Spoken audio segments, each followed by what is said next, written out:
Theology of the body is the term given to the teachings of Pope St. John Paul II on the human person and human sexuality, made during his 129 Wednesday audiences delivered between September 1979 and November 1984. It is a bold Christian response to the sexual revolution. It conveys the traditional truths of the faith and morals in a new, accessible, and relatable way.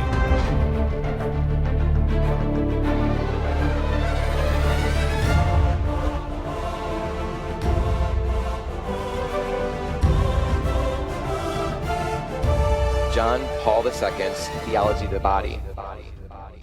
ശരീരത്തിൻ്റെ ദൈവശാസ്ത്രം എന്ന പഠന പരമ്പരയുടെ 14-ാമത്തെ എപ്പിസോഡിലേക്ക് നിങ്ങൾക്ക് ഏവർക്കും സ്വാഗതം. നമ്മോടൊപ്പം ഈ ചെറിയ ടീമും ഇവിടെ സന്നിഹിതരാണ്. ഈ TOB ഗ്രൂപ്പിനെയും ഞാനിതിലേക്ക് സ്വാഗതം ചെയ്യുന്നു. ഇന്നത്തെ വിഷയം ഇതാണ് നമ്മൾ പഠിക്കുവാൻ ആഗ്രഹിക്കുന്നത്. എന്താണ് സ്നേഹത്തിൻ്റെ ഓപ്പോസിറ്റ്? അപ്പം നിങ്ങളുടെയൊക്കെ മനസ്സിൽ ഉത്തരം കിട്ടിയിട്ടുണ്ട് എന്ന് എനിക്കറിയാം. നമ്മൾ ആ ചർച്ചയിലേക്ക് പോകുന്നതിന് മുമ്പ് നമുക്ക് പരിശുദ്ധാത്മാവിൻ്റെ കൃപയ്ക്ക് വേണ്ടി ഒന്ന് പ്രാർത്ഥിക്കാം. പരിശുദ്ധ അമ്മയുടെ മാധ്യസ്ഥതയിൽ നമുക്കൊരു നിമിഷം കണ്ണുകൾ അടച്ചുകൊണ്ട്, പരിശുദ്ധാത്മാവാണ് ദൈവീക ജ്ഞാനം കൊണ്ട് നമ്മളെ നിറയ്ക്കുന്നത്. ഈ വിസ്ഡത്തിനു വേണ്ടി, ഈ ജ്ഞാനത്തിനു വേണ്ടി നമുക്കൊരു നിമിഷം പ്രാർത്ഥിക്കാം. നമ്മുടെ ബുദ്ധി ഉപയോഗിച്ച് പലതും നമുക്ക് മനസ്സിലാക്കുവാൻ സാധിക്കുകയില്ല. വിശുദ്ധനായ ജോൺ പോൾ രണ്ടാമൻ മാർപ്പാപ്പായിലൂടെ ഈ ലോകത്തിന്, പ്രത്യേകിച്ച് സെക്ഷൽ റെവല്യൂഷൻ്റെ അടിമത്തത്തിൽ കഴിഞ്ഞ ഈ ലോകത്തിനൊരു പ്രതിവിധിയായിട്ട് ഈ കാലഘട്ടത്തിനു വേണ്ടി പരിശുദ്ധാത്മാവ് നൽകിയ വലിയ കൃപയുടെ അടയാളമാണ് ശരീരത്തിൻ്റെ ദൈവശാസ്ത്രമായി 5 വർഷക്കാലം അദ്ദേഹം ഈ ലോകത്തെ പഠിപ്പിച്ചത്. പരിശുദ്ധാത്മാവെ, ഞങ്ങളുടെ ഹൃദയങ്ങളെ ഉജ്ജ്വലിപ്പിക്കണമേ. ദൈവീക ജ്ഞാനം കൊണ്ട് ഞങ്ങളെ നിറയ്ക്കണമേ. ഞങ്ങളുടെ കൊച്ചുബുദ്ധിയെല്ലാം നിൻ്റെ മുമ്പിൽ ഞങ്ങൾ അടിയറ വെച്ചുകൊണ്ട് ഹൃദയത്തെ തുറന്നു വെച്ച് ഇതാ സ്നേഹത്തിനു വേണ്ടി, കൃപയ്ക്ക് വേണ്ടി ഞങ്ങൾ പ്രാർത്ഥിക്കുക. അമ്മേ മാതാവേ, ഞങ്ങൾക്ക് വേണ്ടി മധ്യസ്ഥം യാചിക്കുന്നത് ഓർത്ത് നന്ദി പറയുന്നു. നമുക്ക് അമ്മയുടെ മധ്യസ്ഥതയിലൂടെ പ്രത്യേകമായിട്ട് പ്രാർത്ഥിക്കാം. നന്മ നിറഞ്ഞ മറിയമേ സ്വസ്തി, കർത്താവ് അങ്ങയോടുകൂടെ സ്ത്രീകളിൽ അങ്ങ് അനുഗ്രഹിക്കപ്പെട്ടവളാകുന്നു. അങ്ങയുടെ ഉദരത്തിൻ ഫലമായി ഈശോ അനുഗ്രഹിക്കപ്പെട്ടവനാകുന്നു. പരിശുദ്ധ മറിയമേ തമ്പുരാന്റെ അമ്മേ, പാപികളായ ഞങ്ങൾക്ക് വേണ്ടി ഇപ്പോഴും ഞങ്ങളുടെ മരണസമയത്തും തമ്പുരാനോട് അപേക്ഷിച്ചുകൊള്ളണമേ. ആമേൻ. വിശുദ്ധ ജോൺ പോൾ രണ്ടാമൻ മാർപ്പാപ്പ ഞങ്ങൾക്ക് വേണ്ടി അപേക്ഷിക്കണമേ. Very good. Welcome back every one again. ഇനി ഞാൻ ചോദ്യം ടീമിനോട് ചോദിക്കുകയാണ്. അതിനുശേഷം ഓഡിയൻസിന് നിങ്ങൾക്ക് ഉത്തരം അവിടെ റെഡിയായിരിക്കാം. What is the opposite of love? സ്നേഹത്തിൻ്റെ ഓപ്പോസിറ്റ് എന്താണ്? നമുക്കറിയാവുന്നതാണ്. പെട്ടെന്ന് അങ്ങ് പറഞ്ഞോ. ഇവിടെ നിങ്ങൾക്ക് ചിന്തിക്കാൻ. വെറുപ്പ് വളരെ ജനറിക് ആയിട്ട് നമ്മൾ അറിയാവുന്നൊരു കാര്യമാണ്. വേറെ എന്തെങ്കിലും വ്യത്യസ്തമായിട്ടുള്ള അഭിപ്രായം ഉണ്ടോ? അവഗണന. ഹേറ്റ്രഡ്. ആർക്കെങ്കിലും? സ്നേഹരാഹിത്യം. അംഗീകരിക്കാൻ പറ്റാത്ത അവസ്ഥ. ഓക്കെ, എനിക്കറിയാം ഇതുപോലെ അനേകം ആൻസർ നിങ്ങളുടെ മനസ്സിലൂടെ കടന്നു വരുന്നുണ്ട്. അപ്പം നമുക്ക് ശരിയായിട്ടുള്ള ആൻസർ, ഉത്തരം എന്താണെന്ന് അറിയണ്ടേ? അതിനു വേണ്ടിയിട്ടാണ് നമ്മൾ ഈ എപ്പിസോഡിൽ നമ്മൾ ഈ വിഷയം കൊണ്ടുവന്നിരിക്കുന്നത്. അപ്പം നിങ്ങളുടെ ശ്രദ്ധ അങ്ങോട്ടേക്ക് ഞാനൊന്ന് തിരിക്കുകയാണ്. ഒരു വ്യക്തിയെ നമ്മൾ ഉപയോഗിക്കുമ്പോഴാണ് സ്നേഹത്തിന് വിരുദ്ധമായി നമ്മൾ പ്രവർത്തിക്കുന്നത്. The opposite of love is to use another person. ഒരു വ്യക്തിയെ നമ്മൾ സ്നേഹിക്കുന്നുണ്ടോ ഇല്ലയോ എന്ന് നമുക്കറിയണമെങ്കിൽ ഇതാണ് യഥാർത്ഥമായിട്ടുള്ള മാറ്റുരച്ച് നോക്കുന്ന ഒരു ക്രൈറ്റീരിയ. ഇത് 2ാം വത്തിക്കാൻ കൗൺസിലിൻ്റെ പഠനത്തിലും ജോൺ പോൾ രണ്ടാമൻ മാർപ്പാപ്പയുടെ തിയോളജി ഓഫ് ദ ബോഡിയിലും വളരെ ശക്തമായിട്ട് അദ്ദേഹം ഈ ആശയം കൊണ്ടുവന്ന് ജനങ്ങളെ പഠിപ്പിക്കുന്നുണ്ട്. അപ്പോൾ നമ്മൾ ട്രഡീഷണലായിട്ട് വെറുപ്പ്, വിദ്വേഷം അതൊന്നും അല്ല എന്നുള്ളതല്ല അതിൻ്റെ അർത്ഥം. അതൊക്കെ അതിൻ്റെ ഭാഗമാണ്. പക്ഷേ ഏറ്റവും പ്രധാനപ്പെട്ട മെയിനായിട്ടുള്ളത് ടു യൂസ്. അപ്പോൾ ഇത് നമ്മുടെ ജീവിതത്തിൻ്റെ എല്ലാ തലങ്ങളിലും നമുക്ക് വളരെ പ്രായോഗികമായിട്ട് നമുക്ക് മറ്റുള്ളവരുമായിട്ടുള്ള ബന്ധത്തിൽ നമുക്ക് നമ്മളെ തന്നെ പരിശോധിക്കുവാൻ സഹായിക്കുന്നതാണ്. ഇനി നിങ്ങളുടെ ശ്രദ്ധ ഞാൻ വീണ്ടും അങ്ങോട്ടേക്ക് കൊണ്ടുവരികയാണ്. ഇത് വത്തിക്കാൻ്റെ ഗൗദ്യം എത്ത് സ്പെസ് എന്ന ഒരു പ്രമാണരേഖയിലെ 24-ാമത്തെ പാരഗ്രാഫിലാണ് വ്യക്തമായിട്ട് പറഞ്ഞിരിക്കുന്നത്. ആർക്കെങ്കിലും ഒരാൾക്ക് അത് മാത്രം ഒന്ന് വായിക്കാവോ പെട്ടെന്ന്? മനുഷ്യൻ മാത്രമാണ് ദൈവം തന്നിൽ തന്നെ ആഗ്രഹിച്ച് സൃഷ്ടിച്ചത്. തന്നെ തന്നെ ഒരു ദാനമായി സൃഷ്ടാവിന് സമർപ്പിക്കുന്നതിലൂടെ മാത്രമേ അവനെ തന്നെ കണ്ടെത്താൻ മനുഷ്യന് സാധിക്കുകയുള്ളൂ. അതുകൊണ്ട് മനുഷ്യനെ ഒരിക്കലും ഉപയോഗിക്കാൻ കഴിയുകയില്ല. സ്നേഹത്തിലൂടെ മാത്രമേ മനുഷ്യനോട് സംവദിക്കാൻ കഴിയുകയുള്ളൂ. സ്നേഹത്തിലൂടെ മാത്രമേ ഒരു വ്യക്തിയെ നമുക്ക് യഥാർത്ഥമായിട്ട് ആ വ്യക്തിയെ സ്നേഹിക്കുവാനും അംഗീകരിക്കുവാനും സ്നേഹമില്ലെങ്കിൽ നമുക്ക് സാധിക്കുകയില്ല. അപ്പം ദൈവം മനുഷ്യനെയാണ് സ്വന്തം ഛായയിലും സാദൃശ്യത്തിലും സൃഷ്ടിച്ചത്. നമ്മൾ കഴിഞ്ഞ എപ്പിസോഡുകളിൽ അതാണ് കണ്ടത്. ദൈവം സ്വന്തം ഛായയിലും സാദൃശ്യത്തിലും മനുഷ്യനെ സൃഷ്ടിച്ചു. അപ്പോൾ നമ്മൾ ഈ ലോകത്തിലുള്ള എല്ലാ സൃഷ്ടികളും കഴിഞ്ഞതിന് ശേഷം നമ്മൾ ഉൽപ്പത്തി പുസ്തകത്തിൽ അത് വളരെ വ്യക്തമായിട്ട് നമ്മൾ കാണുന്നുണ്ട്.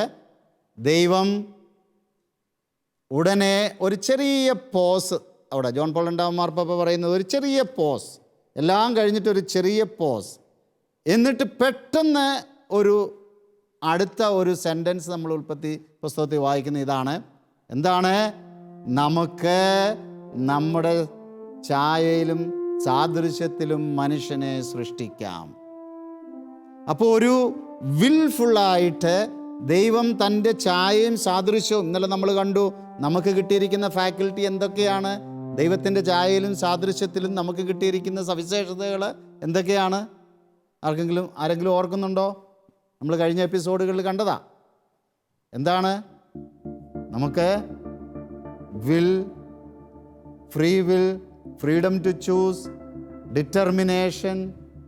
അപ്പോൾ ഇൻ്റലക്റ്റും ഡിറ്റർമിനേഷനും ഫ്രീഡം ടു ചൂസ് ഇതെല്ലാം നമ്മുടെ ഫാക്കൽറ്റി ആയിരിക്കുന്നത് നമ്മൾ ദൈവീക ഛായയിലുള്ളത് കൊണ്ടാണ്.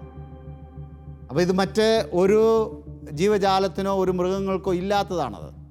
അതുകൊണ്ടാണ് നമ്മൾ മനുഷ്യൻ ഈ ക്രൗൺ ഓഫ് ദ ക്രിയേഷൻ എന്ന് പറയുന്നത്.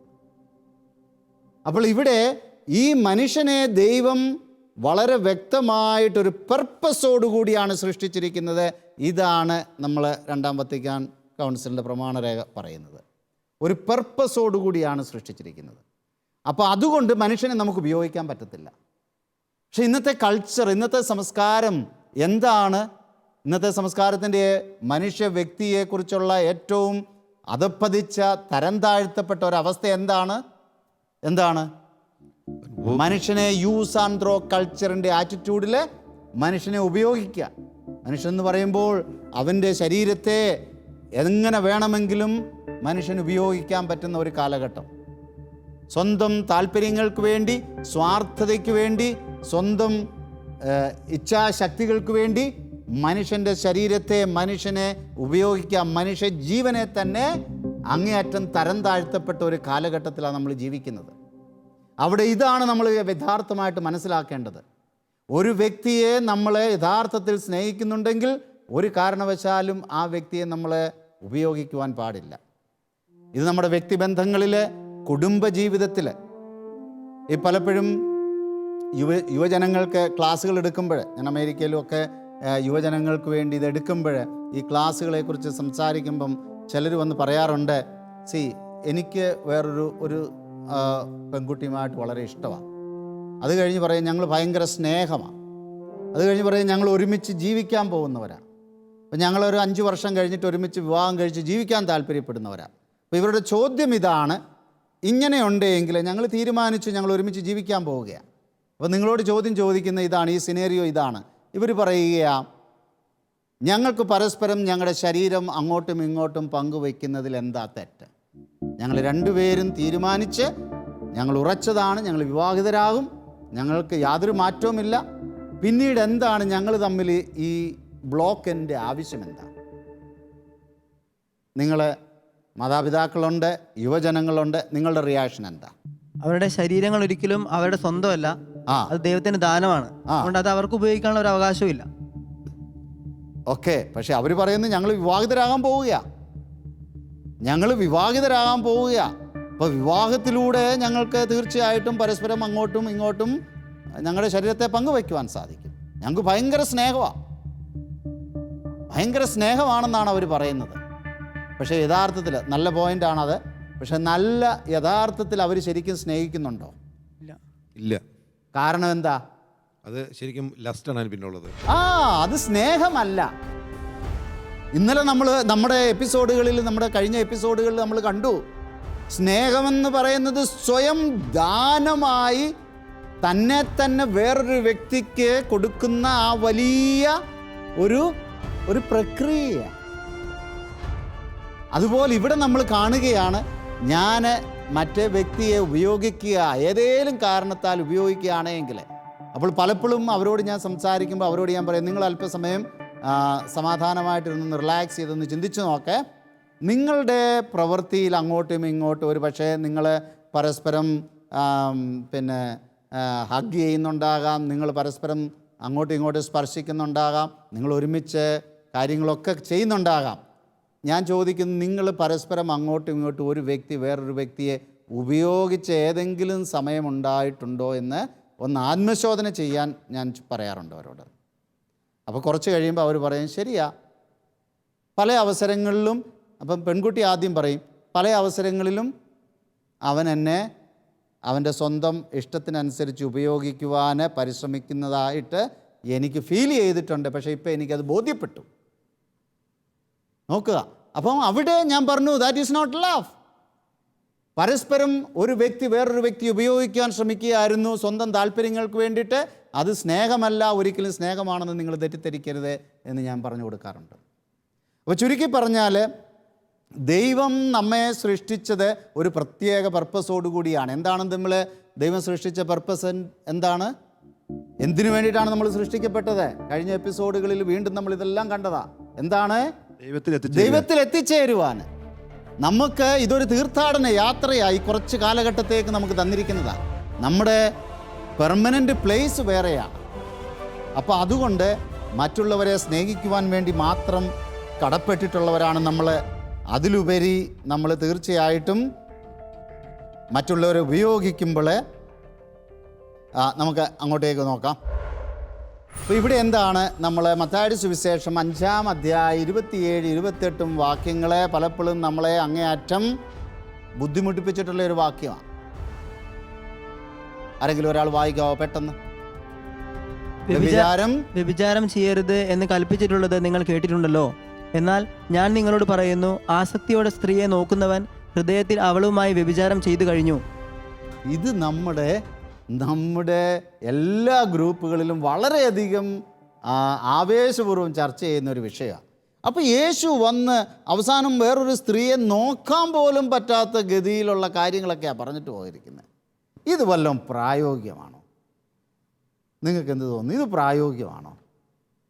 നിങ്ങളെന്താ അതിനെക്കുറിച്ച് ചിന്തിക്കുന്നത്? പ്രായോഗികമായിട്ടുള്ള കാര്യമാണോ ഈശോ പറഞ്ഞത്? ആണോ? നോക്കരുത് എന്നേ പറഞ്ഞിട്ടുള്ളൂ, നോക്കാൻ ആഗ്രഹം ഉണ്ടാകിയെന്ന് പറഞ്ഞിട്ടില്ല. ഓക്കെ, പറഞ്ഞോ. ആസക്തിയോടെ സ്ത്രീയെ നോക്കരുതെന്നാണ്. അപ്പോൾ ഇന്നത്തെ കാലഘട്ടത്തിൽ, ഇന്നത്തെ സാഹചര്യത്തിൽ ഒരു പുരുഷൻ സ്ത്രീയെ കാണുമ്പോൾ യാദൃച്ഛികമായിട്ട് ആസക്തി ഉണ്ടാവും. അപ്പോൾ എല്ലാവരും വ്യഭിചാരം ചെയ്യും. അപ്പോൾ പലരും പറയുന്ന കാര്യം ഇതാണ്, അങ്ങനെയാണ് ഈ ലോകത്തിൽ ഒരു മനുഷ്യനും അങ്ങനെയുള്ള ആളുകൾ അല്ലാത്തവരുണ്ടാവുകയില്ല എന്നാണ് അവർ പറയുന്നത്. അപ്പോൾ നമുക്കിതിൻ്റെ പൊരുൾ, ഇതിൻ്റെ അർത്ഥം ശരിക്കും എന്താണെന്ന് ഒന്ന് മനസ്സിലാക്കാം. കാരണം ഇത് വളരെ കോൺട്രവേഴ്സ്യലായിട്ട് അപ്പോൾ ഇത് എന്താണ് ഈശോ പറഞ്ഞത്? ശരീരത്തിൻ്റെ ദൈവശാസ്ത്രത്തിലൂടെ ജോൺ പോൾ രണ്ടാമൻ മാർപ്പാപ്പ ഇതിനെ എങ്ങനെയാണ് കാണുന്നത്? അപ്പോൾ ഇവിടെ നമ്മൾ ഒരു കാര്യം മനസ്സിലാക്കണം, ഈശോ നമ്മുടെ ജീവിതം കഠിനമാക്കുവാൻ വേണ്ടി കൊണ്ടുവന്നതല്ല ഈ ഒരു തിരുവചനം. അദ്ദേഹം പറഞ്ഞത് ഇങ്ങനെ സാധ്യതയുണ്ട്, പക്ഷെ നമ്മൾ പലപ്പോഴും അത് മനസ്സിലാക്കുന്നില്ല, അത് നമ്മൾ മനസ്സിലാക്കാറില്ല. നമ്മൾ നമ്മളെ തന്നെ ജസ്റ്റിഫൈ ചെയ്ത് ഒരു ലീഗലിസ്റ്റിക് അപ്രോച്ചാണ് നമ്മുടെ കയ്യിലുള്ളത്. അതാണ് എത്തിക്സും ഈത്തോസും എന്ന് ജോൺ പോൾ രണ്ടാമൻ മാർപ്പാപ്പ പറയുന്നത്. അപ്പം എത്തിക് എന്ന് പറഞ്ഞാൽ ഒത്തിരി ലീഗലിസ്റ്റിക് അപ്രോച്ചാണ്. എന്ന് പറഞ്ഞാൽ ഞാനൊരു സ്ത്രീയെ നോക്കി, പക്ഷേങ്കിൽ എനിക്ക് എൻ്റെ മനസ്സിലൂടെ എന്തെല്ലാം വേണേ കടന്നു പോകാം. പക്ഷേ ഞാൻ സ്ത്രീയുടെ അടുത്തോട്ട് ചെല്ലുകയോ ആ സ്ത്രീയെ തൊടുകയോ ഞങ്ങൾ തമ്മിൽ യാതൊരു അങ്ങനെയുള്ള പ്രശ്നങ്ങളൊന്നുമില്ല. അപ്പം ഐ ആം സേഫ്. ഞാനൊരു പാപത്തിൽ നിന്ന് ഞാൻ സേഫ് അല്ലേ? അങ്ങനെ ന്യായമായിട്ട് ഞാൻ എന്നെ തന്നെ ജസ്റ്റിഫൈ ചെയ്യാം. പക്ഷേ എൻ്റെ മനസ്സിലൂടെ ആ സ്ത്രീയെ ഞാൻ ഏതെല്ലാം വിധത്തിൽ ഞാൻ എൻ്റെ ഫാൻറ്റസിയിൽ, ഇമാജിനേഷനിൽ, ഇത് പലരും പ്രത്യേകിച്ച് ചെറുപ്പക്കാരുമായിട്ട് നമ്മൾ ഇടപെടുമ്പോൾ അവർ പലരും പറയാറുള്ള ഒരു കാര്യമാണ്. പല സ്ഥലങ്ങളിലും ആ സ്ത്രീയുമായിട്ട് പോകും, പക്ഷേ ഞങ്ങൾ തമ്മിൽ ഫിസിക്കലി യാതൊരു ബന്ധവുമില്ല. അപ്പോൾ ഈ ഒരു അപ്രോച്ചാണ് ലീഗലിസ്റ്റിക് അപ്രോച്ച് എന്ന് പറയുന്നത്. ഇങ്ങനെ ഒരു അപ്രോച്ചായിരുന്നു പരീശന്മാരുടെ, യേശുവിൻ്റെ കാലത്തും പരീശന്മാരുടെയും സദൂക്യരുടെയും അപ്രോച്ച് ഇത് തന്നെയായിരുന്നു. എന്നിട്ട് ഈശോ അവരെ എന്താ പറഞ്ഞത്? ഈശോ അവരെ നോക്കി എന്താ പറഞ്ഞത്? കപടനാട്യക്കാരെ എന്ന് പറഞ്ഞു. പിന്നെയും കുറച്ചും കൂടെ വെള്ളയടിച്ച കുഴിമാടങ്ങളെ, നിങ്ങളുടെ ഉള്ളിൻ്റെ ഉള്ളിൽ ചീഞ്ഞളിഞ്ഞ് നാറിയ പലതുമുണ്ട്, പക്ഷേ നിങ്ങളുടെ ശരീരം നിങ്ങളുടെ പുറമേ നിങ്ങളെല്ലാം വെടിപ്പുള്ളതാക്കി മാറ്റുന്നു. നിങ്ങളുടെ ഹൃദയം ശരിയായിട്ടുള്ള സ്ഥലത്തല്ല ഇരിക്കുന്നതെന്ന് ക്രിസ്തു ഇൻഡയറക്റ്റ്ലി അവരോട് പറയും. അപ്പോൾ ക്രിസ്തുവിന് ഹൃദയം എവിടെയാണോ നമ്മളത് പ്രോപ്പർ പ്ലേസിലാണ് എങ്കിൽ അവിടെയാണ് ശരിക്കും ദൈവം നോക്കുന്നത്. അതാണ് ഒരു പുതിയ ഈത്തോസ്, ഒരു പുതിയ ധാർമ്മികത ക്രിസ്തു എസ്റ്റാബ്ലിഷ് ചെയ്തത്. അപ്പോൾ പഴയ നിയമത്തിൻ്റെ പൂർത്തീകരണത്തിൽ പുതിയ നിയമത്തിലെ ഈ പുതിയ ധാർമ്മികത, പുതിയ ഈത്തോസ് ഈശോ കൊണ്ടുവന്നത് അതാണ്. നമ്മുടെ ഹൃദയം എവിടെയാണോ അതാണ് ഇമ്പോർട്ടൻ്റ്. മനസ്സിലാകുന്നുണ്ടോ? ഇത് മനസ്സിലായോ? അപ്പം നമ്മുടെ ഹൃദയത്തിൻ്റെ പൊസിഷൻ എവിടെയാണോ, നമ്മുടെ ഹൃദയത്തിലൂടെ എന്തെല്ലാം കടന്നു പോകുന്നുവോ അതാണ് പ്രധാനപ്പെട്ടത് നമ്മുടെ ശരീരത്തെക്കാട്ടിൽ. അപ്പോൾ പഴയ നിയമം പലപ്പോഴും ശരീരത്തിൻ്റെ ആക്റ്റിനാണ് ഇമ്പോർട്ടൻസ് കൊടുത്തിരുന്നത്. അപ്പോൾ പുതിയ നിയമത്തിൽ ശരീരത്തിൻ്റെ ആക്റ്റിനേക്കാൾ ഉപരി ഹൃദയത്തിലൂടെ എന്താണ് കടന്നു പോകുന്നത് അതിനെയാണ് ഇമ്പോർട്ടൻസ് കൊടുക്കുന്നത്. അത് എസ്റ്റാബ്ലിഷ് ചെയ്യുകയായിരുന്നു ഈ വചനത്തിലൂടെ ഈശോ. നമുക്ക് വീണ്ടും നമ്മൾ വിഷ്വലിലേക്ക് നോക്കാം. അപ്പോൾ ഇതൊരു പുതിയ ഈത്തോസ് എന്ന് പറയുന്നത് നമ്മുടെ ആത്മാവിൽ അന്തർലീനമായിരിക്കുന്ന മനുഷ്യധർമ്മ നീതിയാണ്. It is the part and parcel of our existence. നമ്മുടെ ഹൃദയത്തിൻ്റെ ഇൻറ്റീരിയോറിറ്റിയിൽ നിന്ന് നമുക്ക് ഉരുത്തിരിയുന്ന ഒരു ധാർമ്മികതയാണ് ഈ ഈത്തോസ് എന്ന് പറയുന്നത്. വെറും നിയമങ്ങൾ, പുറമേയുള്ള നിയമങ്ങളിലല്ല, നമ്മുടെ ആന്തരികമായ ധാർമ്മികതയിൽ നിന്ന് ഉയരുന്നതായ കാര്യങ്ങൾ. അപ്പോൾ ഇത് കുറേ കൂടെ നമുക്ക് കൂടുതൽ നമുക്ക് മനസ്സിലാക്കാം. നമുക്ക് വീണ്ടും നമ്മുടെ സ്ലൈഡിലേക്ക് നമുക്ക് നോക്കാം. അപ്പോൾ ഹൃദയം എന്നത് ഒന്ന് വായിക്കാവോ ആൽവിൻ? വായിച്ച്. ഹൃദയം എന്നത് അവനിലെ ആന്തരികതയാണ്.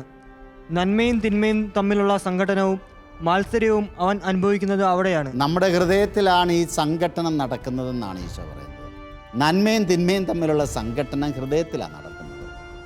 അത് നല്ലതാണോ, അത് ചെയ്യണോ, ഇത് ചെയ്യണോ? അപ്പോൾ അതാണ് നമ്മൾ ആസക്തിയോടെ, അപ്പോൾ ഒരു സ്ത്രീയെ കാണുമ്പോൾ ഈ ഹൃദയത്തിലാണ് സംഘട്ടനം നടക്കുന്നത്. അപ്പോൾ അവിടെയാണ് നമ്മൾ പലതും കറക്റ്റ് ചെയ്യേണ്ടത്. അപ്പോൾ യഥാർത്ഥമായ ധാർമ്മികത നമ്മുടെ ഹൃദയത്തിൽ നിന്നാണ് പുറത്തേക്ക് വരുന്നത്. അതുകൊണ്ടാണ് പലപ്പോഴും ഈശോ പറഞ്ഞിട്ടുണ്ടല്ലോ, ഹൃദയത്തിൻ്റെ നിറവിൽ നിന്നാണ് അതരം സംസാരിക്കുന്നത്. നിൻ്റെ ഹൃദയമുള്ളിടത്ത് നിൻ്റെ നിക്ഷേപമുള്ളിടത്ത് നിൻ്റെ ഹൃദയവും ഇരിക്കും. പല ഭാഗങ്ങളിൽ ഈശോ സംസാരിച്ചിട്ടുള്ളതാണ്. അപ്പോൾ നമ്മൾ വീണ്ടും നിങ്ങൾ വിഷ്വലിലേക്ക് നമുക്ക് ശ്രദ്ധ തിരിക്കാം. നമ്മുടെ ഹൃദയവും സ്നേഹവും ആസക്തിയും തമ്മിൽ പോരാടുന്ന ഒരു യുദ്ധക്കളമായി മാറിയിരിക്കുന്നു. അപ്പോൾ നമ്മൾ ആസക്തിയെക്കുറിച്ച് തുടർന്ന എപ്പിസോഡുകളിൽ നമ്മൾ ക്ലാസ് എടുക്കും. എന്താണ് ആസക്തി? അതിന് ഇംഗ്ലീഷിൽ കോൺക്യുപിസൻസ് എന്ന് പറയും. അപ്പോൾ അത് എന്തുകൊണ്ടാണ് നമ്മൾ പാപത്തിലേക്ക് ചായ്വുള്ളതെന്നൊക്കെ നമുക്ക് മനസ്സിലാവും അവിടെ. അപ്പോൾ ഈ ആസക്തിയും സ്നേഹവും എല്ലാം കൂടെ ഒരു കുഴഞ്ഞു മറിഞ്ഞൊരു സംഘട്ടന സ്ഥലമായി നമ്മുടെ ഹൃദയത്തെ അങ്ങ് മാറ്റുക. ഇതാണ് നമ്മുടെ യഥാർത്ഥ ജീവിതത്തിൽ സംഭവിക്കുന്നത്. നമുക്ക് വീണ്ടും അങ്ങോട്ടേക്ക് നമുക്ക് സ്ലൈഡിലേക്ക് നോക്കാം. മത്തായിയുടെ സുവിശേഷം ഒന്ന് വായിക്കാവോ? അത് ദുശ്ചിന്തകൾ, കൊലപാതകം, പരസംഗം, വ്യഭിചാരം, മോഷണം, കള്ളസാക്ഷ്യം, പരദൂഷണം എന്നിവയെല്ലാം ഹൃദയത്തിൽ നിന്നാണ് പുറപ്പെടുന്നത്. ഹൃദയത്തിൽ നിന്നാണ് ഇവയെല്ലാം പുറപ്പെടുന്നത്.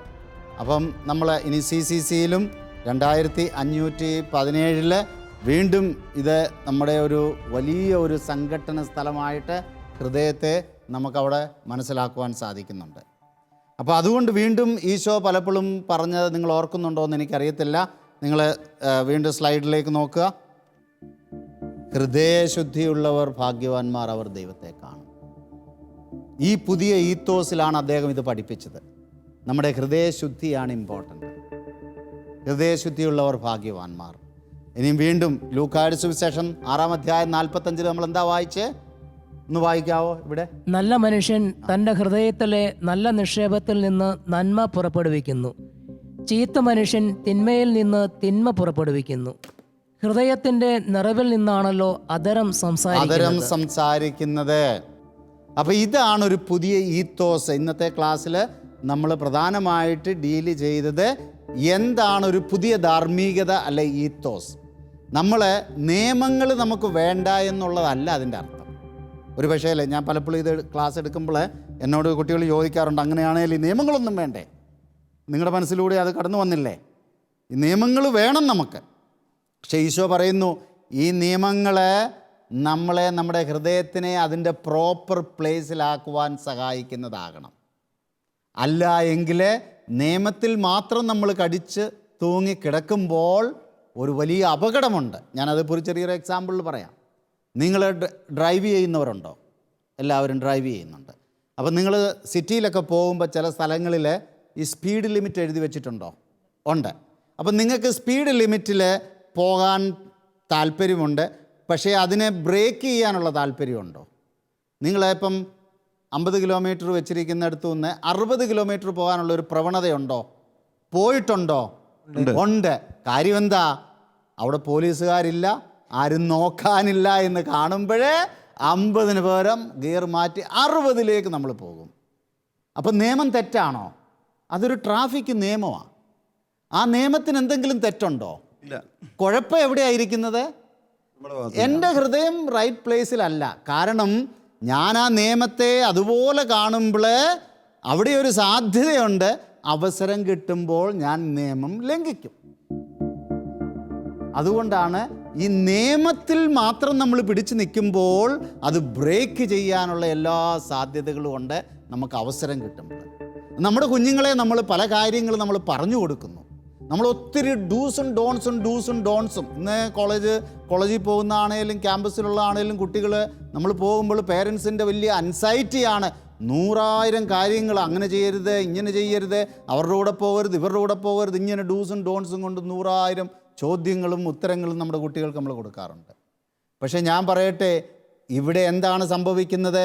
നിങ്ങൾ അവരെ യഥാർത്ഥമായിട്ട് അവരെ ചൂസ് ചെയ്യാൻ, നന്മയും തിന്മയും തിരഞ്ഞെടുക്കുവാൻ പഠിപ്പിച്ചില്ല എങ്കിൽ നിങ്ങളുടെ ഡൂസും ഡോൺസും ഇതാ അസ്ഥാനത്തായി പോകും. അവർക്ക് അവസരം കിട്ടുമ്പോൾ അവർ ഈ നിയമങ്ങൾ തെറ്റിക്കും.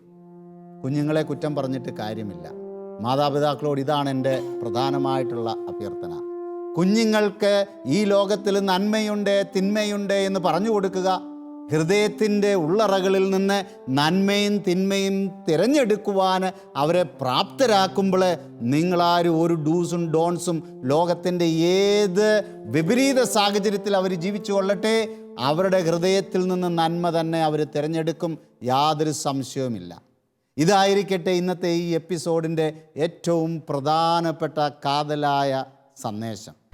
അതുപോലെ തന്നെ ഞാൻ ഒന്നുകൂടെ നിങ്ങളോട് ചോദിക്കുകയാണ്, സ്നേഹത്തിൻ്റെ ഓപ്പോസിറ്റ് എന്താണ്?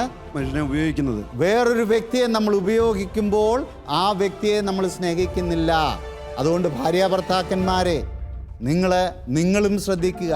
ഭാര്യ ഭർത്താവിനെ സ്വന്തം താല്പര്യത്തിന് വേണ്ടി ഉപയോഗിക്കുവാൻ പരിശ്രമിക്കുമ്പോൾ അവിടെ സ്നേഹം അറ്റുപോവുകയാണ്.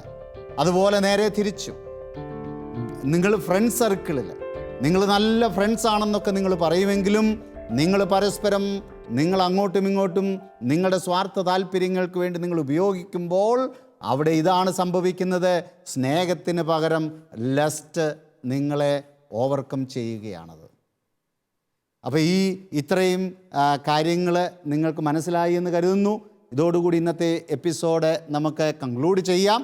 അടുത്ത എപ്പിസോഡിൽ നമ്മൾ വളരെ ഇൻട്രസ്റ്റിംഗ് ആയിട്ടുള്ള വേറെ ധാരാളം ടോപ്പിക്കുകൾ നമ്മൾ അടുത്ത എപ്പിസോഡുകളിൽ നമ്മൾ പഠിക്കുവാനായിട്ട് തീരുമാനിച്ചിട്ടുണ്ട്. അതുകൊണ്ട് നിങ്ങളോടുള്ള അഭ്യർത്ഥന ഇതാണ്: ഒരു പഠന പരമ്പര പോലും, ഒരു ആഴ്ചത്തെ എപ്പിസോഡ് പോലും നിങ്ങൾ മിസ്സാകരുത്. കാരണം ഇത് നിങ്ങൾ മിസ്സായെങ്കിൽ അടുത്തത് നിങ്ങൾക്ക് മനസ്സിലാക്കുവാൻ വളരെ ബുദ്ധിമുട്ടാണ്. അതുകൊണ്ട് നമുക്ക് അടുത്ത ആഴ്ച വീണ്ടും കാണാം. അതുവരെയും നിങ്ങൾക്ക് ദൈവത്തിൻ്റെ സ്നേഹം ധാരാളമായി അനുഭവിക്കാൻ ഇടയാകട്ടെ. God loves you. Bye bye. നിങ്ങളുടെ വിലപ്പെട്ട അഭിപ്രായങ്ങളും നിർദ്ദേശങ്ങളും സംശയങ്ങളും ഞങ്ങളെ അറിയിക്കുക. info@tobforlife.org. TOBയുടെ പഠന പരമ്പരയിലെ അടുത്ത വിഷയം നമ്മൾ ചിന്തിക്കുവാനും പഠിക്കുവാനും പോകുന്നത് the prophetic role of the body. നമ്മുടെ ശരീരത്തിന് ഒരു പ്രവാചക ദൗത്യമുണ്ട്. നമ്മൾ തന്നെയാണ് ഈ പ്രവാചക ദൗത്യത്തിൻ്റെ അതിൻ്റെ ഭാഷ എഴുതുന്ന വ്യക്തികൾ. അതുപോലെ തന്നെ നമ്മുടെ ശരീരത്തിന് സത്യം പറയുവാനും സാധിക്കും, ശരീരത്തിന് കള്ളം പറയുവാനും സാധിക്കും. ഇതിൻ്റെ കൂടുതൽ വിവരങ്ങൾക്കായിട്ട്, കൂടുതൽ ചർച്ചകൾക്കായിട്ട് നമുക്ക് കാത്തിരിക്കുക. ശരീരത്തിൻ്റെ പ്രവാചക ദൗത്യം എന്ത്? അടുത്ത episode. John Paul II's Theology of the Body.